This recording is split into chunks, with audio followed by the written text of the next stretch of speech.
So hello and welcome back बच्चा लोग, मेरे देश के भविष्य 9th standard. Sorry for the late, video आने में थोड़ी सी देर हुई है तो उसके लिए सॉरी बोलना चाहूँगा। I hope you will consider my apologies, right. तो चैप्टर चल रहा है ग्रेविटेशन और आज एक बहुत ही मज़ेदार टॉपिक, वैसे तो पूरा चैप्टर ही मज़ेदार है, बहुत ही इंटरेस्टिंग है।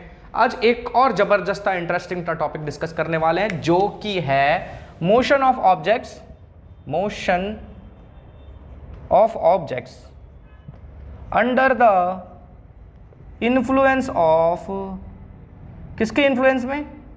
Under the influence of gravitational force of earth. मतलब ये कि अर्थ के ग्रेविटेशनल फोर्स के इफेक्ट में जो ऑब्जेक्ट्स मोशन करते हैं, मतलब ये हुआ कि अगर कोई ऑब्जेक्ट गिर रहा है या अर्थ के ग्रेविटेशनल फोर्स के इंपैक्ट में मोशन कर रहा था ऊपर से नीचे की तरफ, या अगर आप कोई ऑब्जेक्ट को नीचे से ऊपर की तरफ फेंको, ठीक है, तो वो ऑब्जेक्ट भी अर्थ के ग्रेविटेशनल फोर्स के इन्फ्लुएंस में मोशन कर रहा है। तो ऐसे ऑब्जेक्ट्स की स्टडी आज करने वाले हैं, ठीक है। तो लेट्स स्टार्ट द टॉपिक। तो आज क्या है, एक छोटा सा पहले तो एग्जांपल लेते हैं यार, एक छोटा सा क्वेश्चन, छोटा सा, वैसे तुमको शायद पता भी हो, और पता है तो अच्छी बात है, नहीं पता है तो भी अच्छी बात है। देखो ये एक नहीं ऐसा कैसे होता है यार, ये एक हमारा हाथी है, ठीक है। हाँ, ये थोड़ा अलग ब्रीड का है, इसको हम जुपिटर से लेके आए थे। ये एक हाथी है और ये एक टेनिस का बॉल है। अब बोलोगे यार हाथी और टेनिस के बॉल में ज़्यादा फर्क तो नहीं दिख रहा। अरे भाई हाथी है, बड़ा सा हाथी है, सब कुछ है, ठीक है, वो हाथ पैर बना लो, मैं ड्राइंग में फर्स्ट प्राइज मिलता था, समझा करो। तो ये एक हाथी है और एक टेनिस का बॉल है। अगर ये दोनों को बिल्डिंग से एक साथ नीचे गिरा दिया जाए, वैसे करना नहीं चाहिए यार, गलत बात है, वायलेंस की बात हो गई यार, हाथी वाथी को गिराना नहीं है। क्या समझाओ यार, गलत हो जाएगा, बच्चे गलत मैसेज ले जाएंगे। No no no no no, this is not good, this is not good. चलो एक टेनिस का बॉल ले लेते हैं अपन, और अपन एक ले लेते हैं बड़ा सा सीमेंट, अच्छा हाँ सीमेंट की बोरी ले लेते हैं अपन एक, है ना, कहीं जाके गिरा मत देना। इस सीमेंट की बोरी है 50 kg की, और ये आपका बॉल है कुछ 200 ग्राम, यार 200 ग्राम का भी नहीं आता, 50 ग्राम का, चलो ठीक है। ये दोनों को आपने सेम हाइट से नीचे गिराया, ठीक है, ऐसे ले जाके छोड़ दिया, ठीक है। अब मुझे बताओ दोनों में से नीचे ग्राउंड पर सबसे पहले कौन पहुंचेगा, ये पहुंचेगा कि ये पहुंचेगा? आपने किसी को फेंका नहीं है, आपने दोनों को बस यूं ड्रॉप किया है, ठीक है। जो भी इनके ऊपर इफेक्ट आ रहा है सिर्फ ग्रेविटेशनल फोर्स का इफेक्ट आ रहा है, दूसरा कोई फोर्स कंसिडरेशन में लेना नहीं है, ठीक है, पक्का। सिर्फ ग्रेविटेशनल फोर्स के असर में देखना है। तो सीमेंट का बोरा नीचे जाएगा या फिर ये बॉल नीचे गिरेगी? बहुत से लोगों ने सोचा होगा कि सीमेंट की बोरी नीचे गिरेगी क्योंकि सीमेंट की बोरी भारी है, धबाक से जल्दी से नीचे गिर जाएगी। बहुत से लोगों ने सोचा होगा कि टेनिस का बॉल है, जल्दी जाएगा, है ना। पर वाकई में दोनों गलत आंसर है, दोनों साथ में ही नीचे पहुंचेंगे। साथ साथ साथ निभाना साथिया, है ना, क्या था वो, वही सीरियल था ना वो रसोड़े वाला, हाँ शायद वही था। तो दोनों साथ में नीचे गिरेंगे, क्लियर है? कैसे? ये तो क्या बात हो गई, ये तो गलत बात हो गई। अरे भाई गलत बात नहीं हुई, गलत बात बिल्कुल नहीं हुई। आपने पिछले 1-2 वीडियोस में हमने डिस्कस किया, पिछले में तो हमने थोड़े बहुत न्यूमेरिकल डिस्कस किए थे, बट हमने जी का फॉर्मूला निकाला था, राइट, याद है? पिछले वीडियो में जो कि आया था GME/RE², ठीक है। हाँ मतलब अर्थ के सरफेस से थोड़ा ऊपर 100-200 मीटर तो अपन आर ही ले लेते हैं, रेडियस ही ले लेते हैं अर्थ का, है ना, इसी से निकाल लिया था, है ना। अच्छा तो देखो यहां जो फॉर्मूला आ रहा है, ये जी क्या है, universal gravitational constant, M E क्या है, मास ऑफ अर्थ, और आर क्या है, आपका रेडियस है अर्थ का। इसमें कहीं भी, इस पूरे फॉर्मूले में कहीं भी आपको इन ऑब्जेक्ट्स का मास दिख रहा है क्या? स्मॉल मास दिख रहा है क्या? नहीं दिख रहा ना।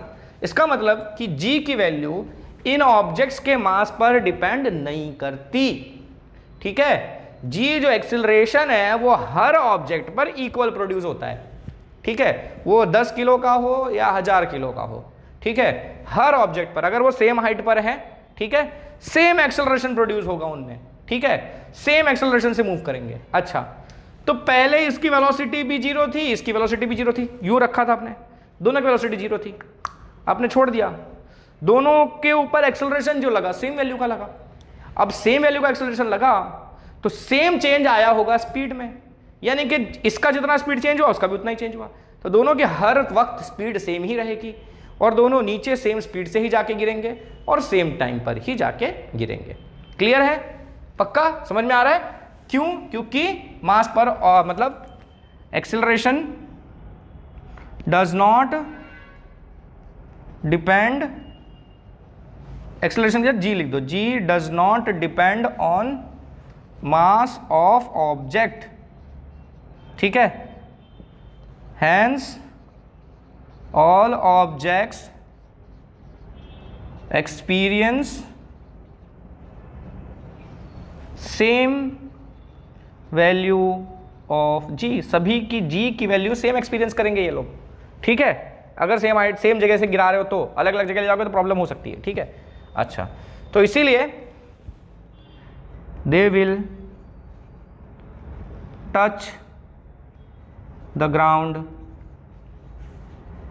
Eight same time.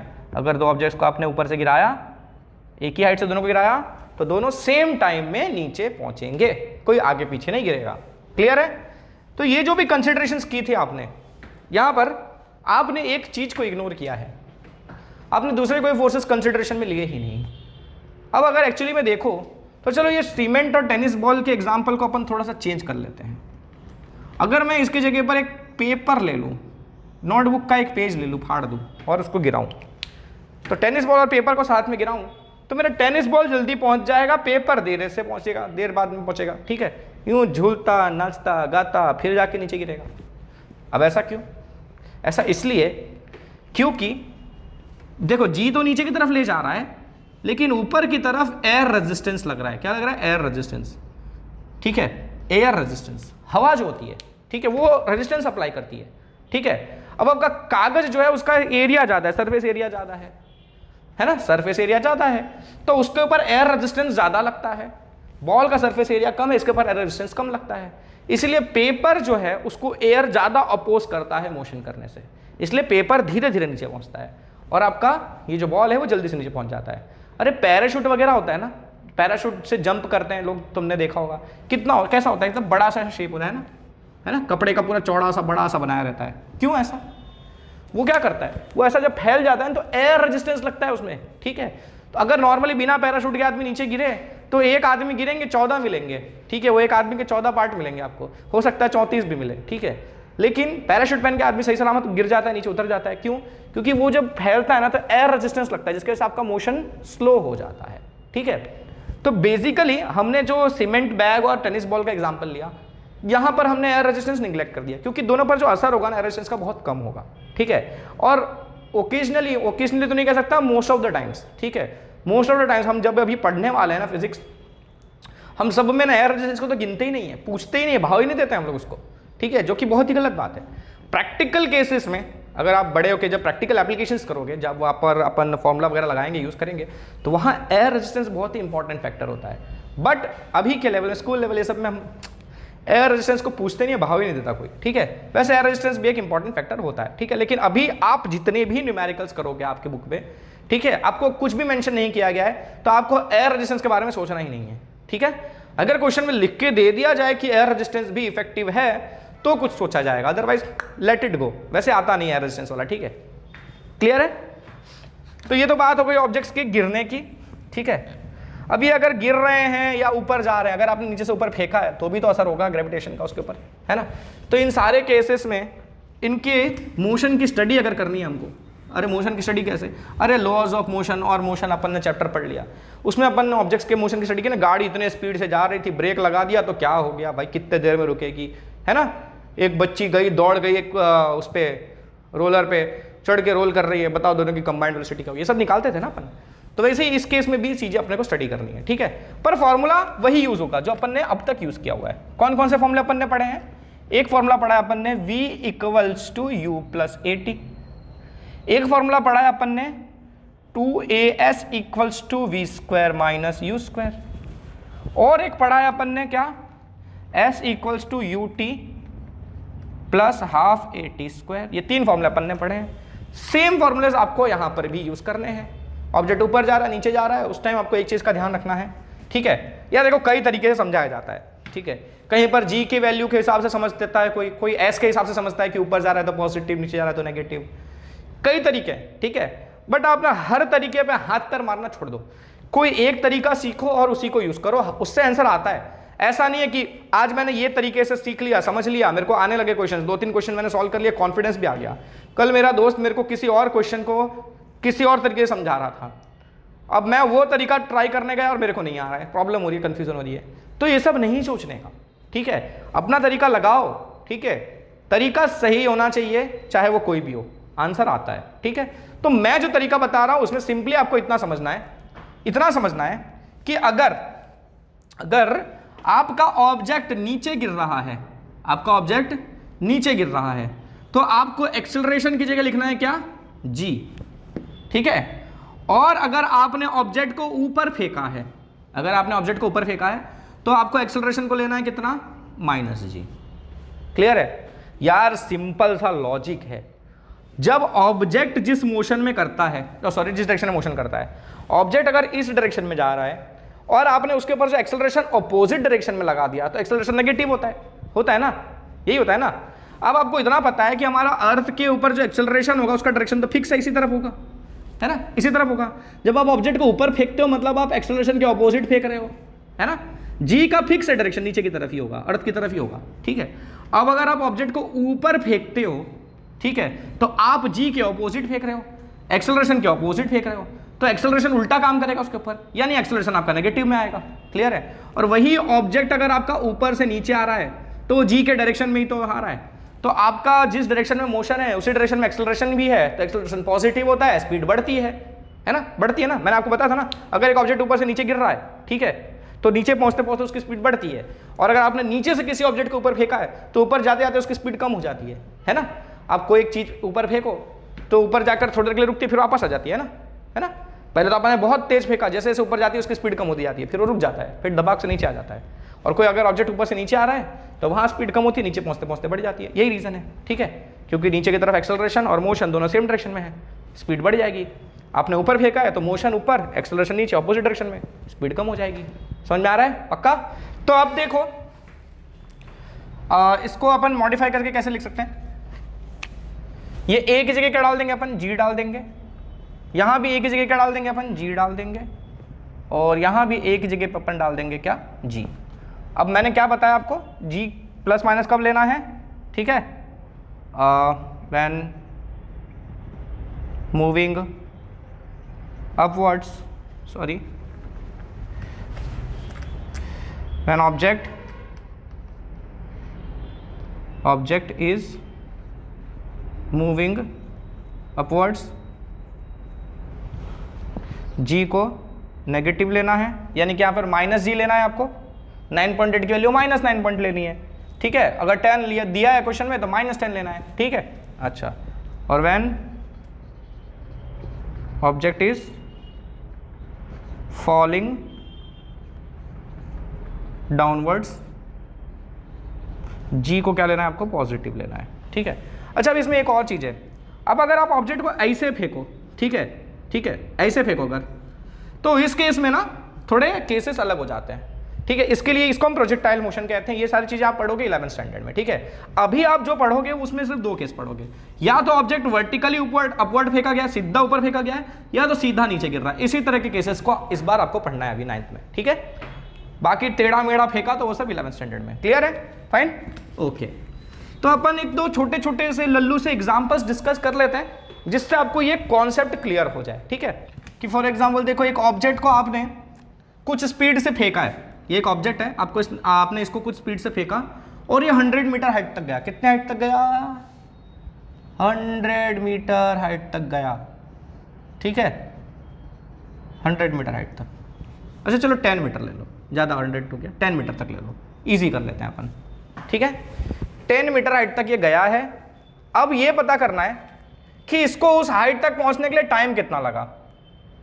आपको ये भी पता करना है कि आपने इसको कितनी स्पीड से फेंका था, ठीक है। तो यहां पर 2 चीजें निकालनी है आपको, डिस्टेंस दिया हुआ है कि कितने हाइट तक गया है, और ये पूछा है कि कितनी स्पीड से फेंका गया ये भी पता करो, और कितने टाइम में ये यहाँ से यहाँ पहुंचा ये भी पता करो। तो दोनों चीज़ें आप पता कर सकते हो सिर्फ एक ही डेटा कि 10 मीटर हाइट तक गया है। अच्छा, इसके साथ साथ एक चीज़ देंगे आपको वो लोग, जी की वैल्यू अगर नहीं देंगे तो 9.8 लेनी है, लेकिन इस केस में हम ले रहे हैं जी की वैल्यू कि 10 है। चलो ठीक है, 10 मीटर पर सेकेंड स्क्वायर, राइट। अब आपको क्या क्या फाइंड करना है? सबसे पहले तो आपको फाइंड करना है, चलो पहले इनिशियल वेलोसिटी की अगर मैं बात कर लूँ, ठीक है। अच्छा, लेकिन इसमें देखो ये फॉर्मूले में अगर मैं ये फॉर्मूला यूज़ करूँ तो देखो इसमें टी भी नहीं है, यू और यू भी नहीं है, राइट, दोनों गायब है। और वी का क्या करेंगे अपन? वी का क्या करोगे? वी यानी फाइनल वेलोसिटी। समझो जब आप ऑब्जेक्ट को नीचे से ऊपर फेंकते हो, एक चीज़ हमेशा ध्यान रखना, जब आप ऑब्जेक्ट को नीचे से ऊपर फेंकते हो तो जब वो मैक्सिमम हाइट पर पहुंचता है, मैक्सिमम हाइट मतलब क्या कि वो वहाँ से वापस आ जाएगा नीचे, ठीक है। नीचे से फेंका आपने तो एक मैक्सिमम हाइट तक है, फिर वहाँ से वापस आ जाएगा, तो जिस हाइट से वापस आ जाएगा ना वही हाइट उसकी मैक्सिमम हाइट कहलाती है, राइट। वहाँ पर उसकी वेलोसिटी होती है 0। कितनी होती है? 0। यानी कि स्पीड एट मैक्सिमम हाइट हमेशा आपको लेना है कितना? 0। कुछ बेसिक्स हैं, हल्के फुल्के डिस्कस करेंगे, आगे आगे चलते चलते कॉन्सेप्ट्स एकदम जबरदस्त हो जाएंगे आपके। तो मैक्सिमम हाइट पर जाकर वेलोसिटी 0 हो जानी है, यानी कि आपके पास v दिया हुआ है कितना? 0, ठीक है। आपको t और u चाहिए, तो इस केस में t और u दोनों गायब हैं इसमें, तो ये इक्वेशन नहीं यूज हो पाएगी भाई। क्या ये वाली इक्वेशन यूज हो पाएगी? इसमें देखो आपके पास s है, आपके पास v भी है, आपको u मिल जाएगा क्या? यहाँ से बड़ी आसानी से मिल जाएगा, बिल्कुल मिल जाएगा। तो अपन ये वाला फॉर्मूला उठा लेते हैं, ठीक है। 2gs equals to V square minus U square use कर लेते हैं अपन। अच्छा, तो 2 टाइम्स g क्या लोगे आप? 10 दिया है तो यहाँ 10 डालोगे कि -10 डालोगे? आपका ऑब्जेक्ट कहाँ जा रहा है? आपने ऊपर फेंका है ना, ऑब्जेक्ट को ऊपर फेंका है, तो जब आप ऊपर फेंकते हो यानी कि एक्सेलरेशन नीचे और आपने ऊपर फेंका है तो g नेगेटिव आएगा, यानी कि g -10 में लोगे आप। s कितना गया है भाई? 10 मीटर, तो s ले लो 10 मीटर, ठीक है। इक्वल्स टू v कितना है आपका? मैक्सिमम हाइट पर वेलोसिटी 0 माइनस u चाहिए आपको, ठीक है। अभी देखो कितना हो जाएगा? 2 × 10 × 10 यानी कि -200 हो जाएगा, पर मैं इसको सॉल्व नहीं कर रहा, मैं 10 × 10 ही रख रहा हूँ। क्यों? बताता हूँ, देखो। तो ये हो गया माइनस और माइनस आगे आगे कट गया, तो आपका u स्क्वायर हो गया कितना? 2 × 10 × 10। तो u कैसे मिलेगा आपको? ये तो u का स्क्वायर है ना, तो u लाने के लिए आपको दोनों साइड रूट लेना पड़ेगा, है ना। तो रूट लोगे तो 2 बार 10 है ना, तो एक रूट लेने की वजह से 1 बार 10 आ जाएगा, और रूट 2 तो एक ही बार है तो उसका रूट आएगा 10√2, यानी कि आपकी इनिशियल वेलोसिटी थी कितनी? 10√2, और √2 की वैल्यू होती है 1.41, अगर वो भी डाल दो, ठीक है, तो कितना आएगा? 14.1 मीटर पर सेकेंड। ये आपकी इनिशियल स्पीड मिल गई, ठीक है। अच्छा, अब अगर आपको टाइम भी पूछा है ना, टाइम भी पूछा है कि भाई टाइम कितने टाइम में ऊपर पहुंचेगा, वो कैसे निकालोगे? तो टाइम के लिए किसी भी इक्वेशन डाल दें, चलो ये वाली इक्वेशन उठा लेते हैं अपन, है ना, इसमें बड़ी आसानी से मिल जाएगा। तो ये मिटा दूँ इसको,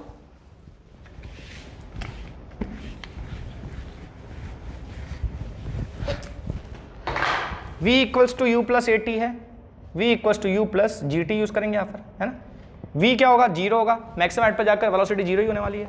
इक्वल्स टू यू आपको मिला हुआ है, कितना मिला हुआ है? अरे 10√2 मिला हुआ है, तो 10√2 यूज कर लो, या फिर 14.1 यूज कर लो, आपकी मर्जी। प्लस g की वैल्यू कितनी होगी? -10 होगी इंटू टी। कोई तकलीफ किसी को? सच बताओ, कोई तकलीफ नहीं है ना? g की वैल्यू माइनस में लेनी है ना, तो ये 10√2 -10 टाइम्स टी, ये इधर ले आओगे तो प्लस 10t हो जाएगा, इक्वल्स टू 10√2। तो 10 और 10 उड़ा देंगे तो t इक्वल्स टू कितना आएगा? √2 सेकेंड्स, यानी कि आप ये भी कह सकते हो कि 1.41 सेकेंड्स। समझ में आया? तो ये एकदम ही लल्लू सा बेसिक सा एग्जाम्पल, राइट?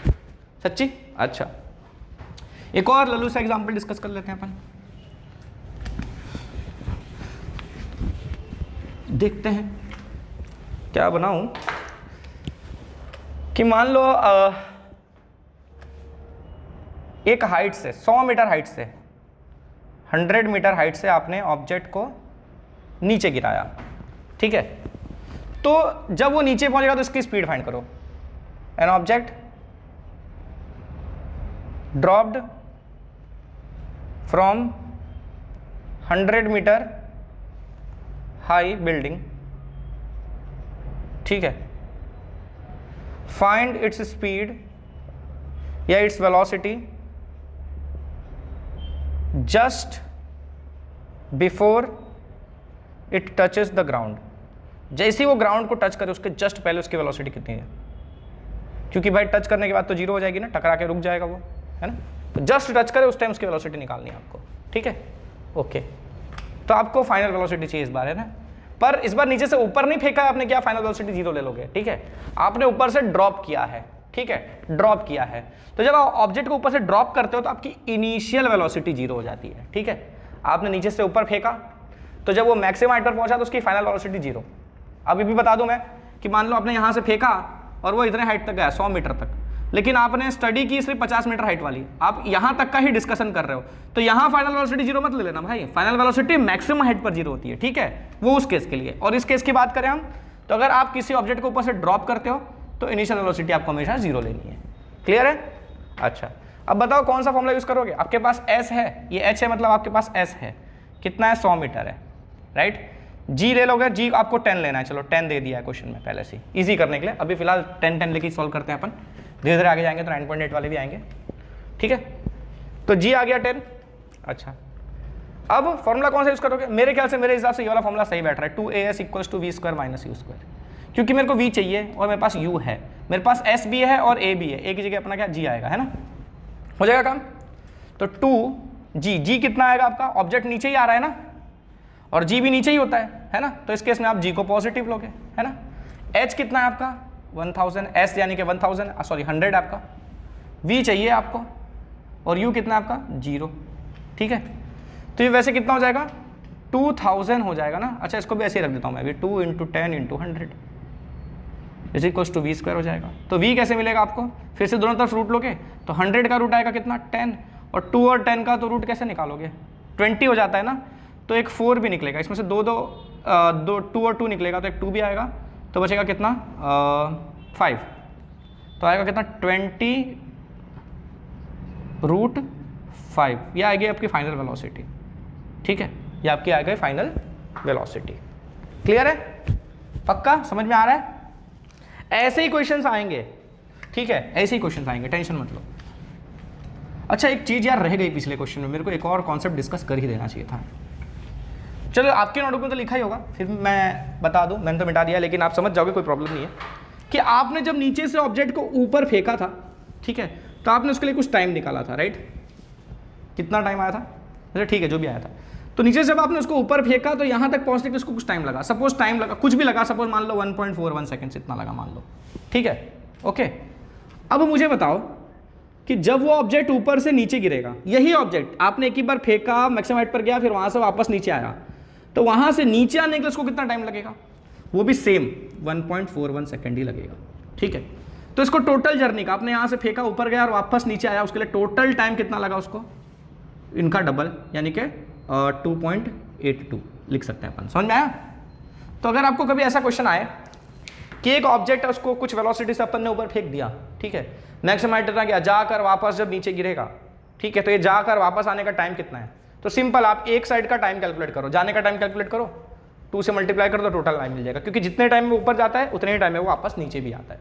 क्लियर है, पक्का हो जाएगा क्वेश्चन ऐसे, ओके। तो ये कॉन्सेप्ट भी मुझे डिस्कस करना था, और ये बेसिक्स हैं, एकदम बारीक बारीक कॉन्सेप्ट्स हैं, और ये आपके हर लगभग इस तरह के जो ग्रेविटेशनल एक्सेलरेशन के इम्पैक्ट में जितने भी मोशन होंगे, उसमें ये सारे कॉन्सेप्ट्स ही आपके यूज होंगे, इन्हीं को घुमा फिरा कर यूज किया जाएगा। तो बस फिलहाल आज के लिए सोचा कि इतने छोटे से टॉपिक्स कर लेते हैं। न्यूमेरिकल्स करेंगे, काफ़ी डिटेल में करेंगे, अच्छे से न्यूमेरिकल्स करेंगे, पर अलग वीडियो में, ठीक है। तो आज के लिए फिलहाल इतना ही, ये सिर्फ इसलिए कवर किया था ताकि थियरी के साथ आपका कॉन्सेप्ट क्लियर हो जाए। तो मिलते हैं नेक्स्ट वीडियो में, तब तक tata bye bye, see you and Jai Hind.